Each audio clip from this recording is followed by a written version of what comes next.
speaking of UFC, that was not the only news out of the UFC. We got some great pay-per-views coming up. By the way, 314 is about around the corner and 315. But UFC does not want you to forget about what's coming up, and that's UFC 316. This one just got announced, and it's going to be just with Joe. Yeah, I was waiting for somebody to give it that. We have a rematch of Merab Dillashaw and O'Malley too. Fellas, this one is a huge rematch. What do you guys think of this fight, man? BC, I'm going to have you started off, man. You're up top. What's your thoughts on this one, man? It's a rematch.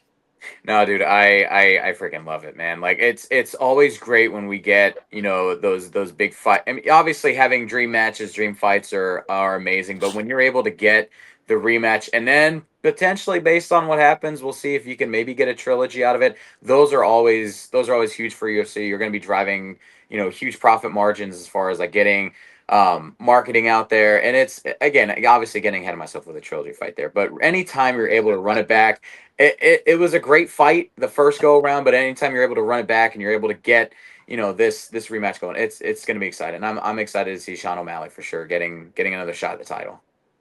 G-Mike, man, what's your thoughts? Yeah, definitely. Initial reaction. Well, like I was saying before, we'll break it down when it gets closer to the actual fight, actual predictions and all that stuff like that. But man, this is pretty exciting coming up, though. Yeah, no, definitely. I thought that first fight was great. It sucks, the way that it went down because I'm an O'Malley fan and I would like for him to win. Yeah. I think it's gonna be tough for him. I know we're gonna break it down a little bit later, but just having this rematch for sure is great. Is great for the UFC. I think a lot of people are gonna be tuning into this match. Morad, he's a great fighter, smart fighter, very intelligent. He does not give up. And O'Malley, you already know, if you go toe-to-toe with him, he's going to give it to anybody, and he doesn't care. He's not scared of nobody. So yeah, hopefully O'Malley knows now he's got to work on his ground game, but we'll see what happens. It's go ahead, Steve. No. I mean, I see, like, I'm excited for the fight because Sugar Shane O'Malley is definitely an exciting fighter. I just don't think much of this is going to change much, to be honest with you. If I have to, I'm not giving an early prediction, if you will, but I don't think that O'Malley has the ground game enough to be able to stop all that. To stop, I think it's going to be the same result. I mean, I guess that's a early prediction, but I do think that he's going to be the reactions. I mean, I'm just saying. I mean, I'll say it twice, I guess. I'm here like, dude.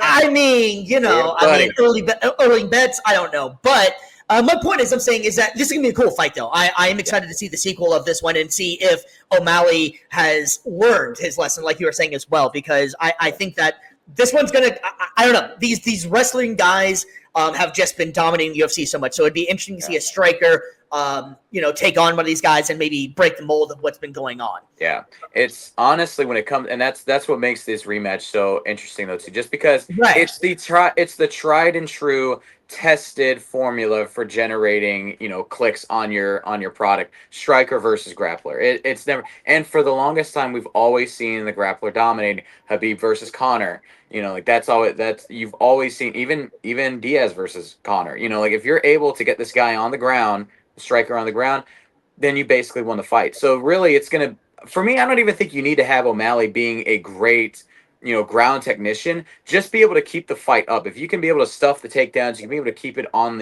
your feet. Yeah, that's the secret to winning. Right, I agree. I think it's more of, can you stop the takedown? Can you stop the wrestler from doing what they want to do? And if you can do that, most wrestlers, that's what they focus on. They have their moments with striking as well. You got there's certain guys that can do both, but it's interesting. But having said that, though, UFC 316 is not just about these two guys, and this one's going to be a cool one as well. We got Pena versus Harrison, and Harrison has been dominating the UFC right now after coming from what was the Premier Fight League, I believe it was.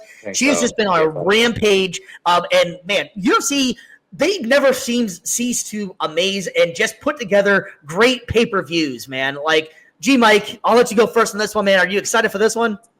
Yeah, definitely. And the last time I bet on Pena, she lost. And after that, she just been winning every single fight after that, bro. I feel like anytime I put my money on these fighters, man, it's just like, yo, forget G-Mike. And we're gonna take it the other route. And then next thing you know, the next fights, he would have been right. But she's definitely a great fighter. She's very intense and she'll come at anybody. This fight right here is gonna great two I'm not main gonna lie, events, I'm two more great excited about headliners this for sure. fight than the main event, to be honest with you, man. I shout out to UFC for promoting the female fighters. I'm not gonna lie, man. At first, I was kind of like, man, what is UFC doing? Getting like, I don't know, I didn't know how to take it. But the female fights have been more exciting every single time than any of the male fighters, man. And I love it. I was very kind of on the fence of like how I'm gonna feel about this at first. But absolutely, anytime there's a main event for the female fighters, they just have more of a dog in them sometimes, it seems like, than the men do. And so shout out to the female fighters out there. Promote that thing, man. That is great. And I think this fight will not disappoint, man. BC, what's your thoughts on this one, bro? I was gonna say it. You know, again, we're sounding like beating a dead horse here, but again, it's another exciting fight, and like what G Mike alluded to earlier. Forget the Drake curse. The G Mike curse is alive and well. Don't watch those parlays with UFC with G Mike over here. But no, Pena though. Like you said, stumbling out the gate a little bit as a champion.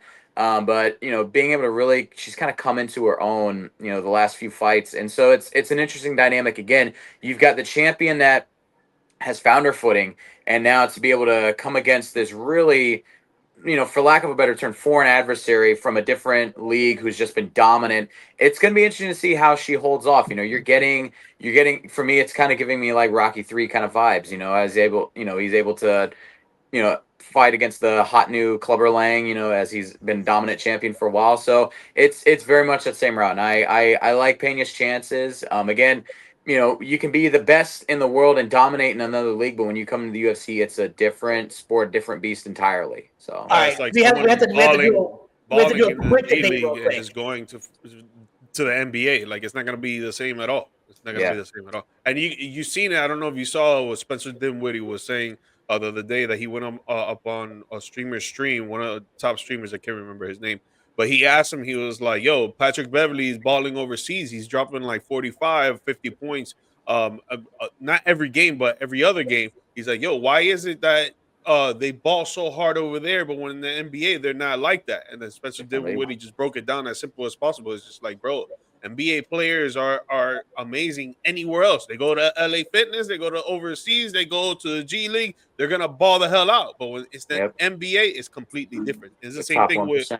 It's the same thing with the UFC and the PFL and any other MMA league. The UFC is number one.